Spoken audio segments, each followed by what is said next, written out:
इथे आढावा बैठक घेण्यात आलेली आहे. काय मागणी, शक्तीपीठाला विरोध काय आहे नेमका? कारण या शक्तीपीठ महामार्गाची मागणी कुणी केलेली नाही आहे.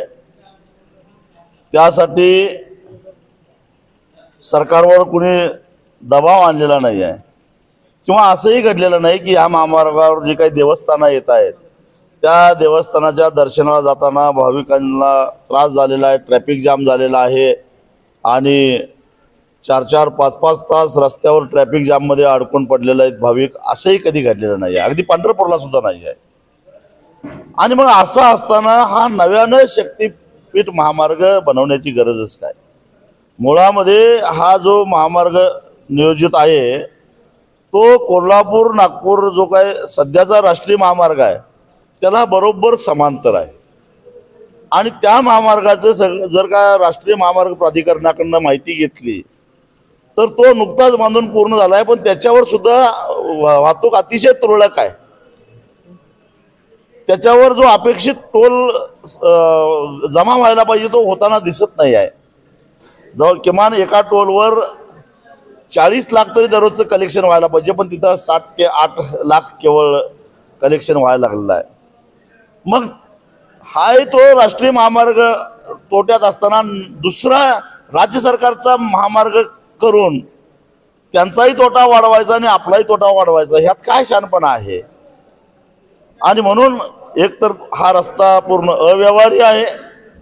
शिवाय महाविकास आघाडी सरकार जेव्हा महाराष्ट्रात सत्तेवर होती त्यावेळी त्यांनी जे काही शासन निर्णय केलेला आहे त्यामुळं 2013च्या कायद्याचा पूर्ण आत्माच नाहीसा झालेला आहे.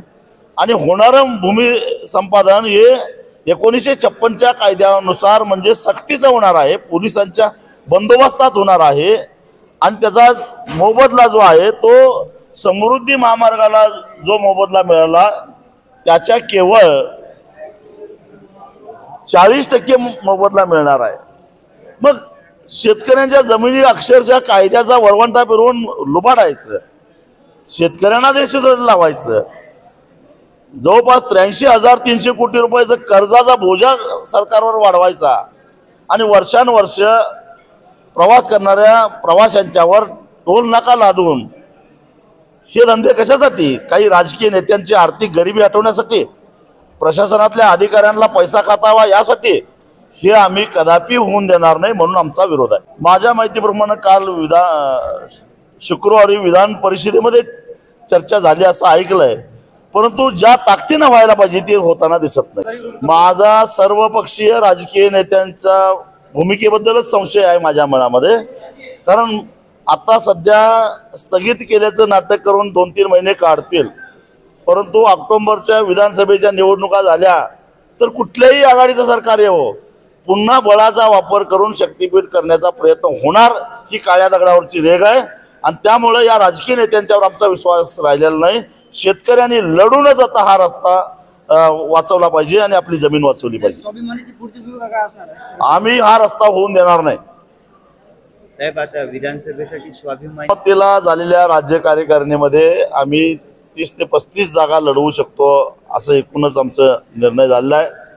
परंतु त्या स्वतंत्र लढायच्या का आघाडीतून लढवायच्या याचा निर्णय आमचा झालेला नाही आहे.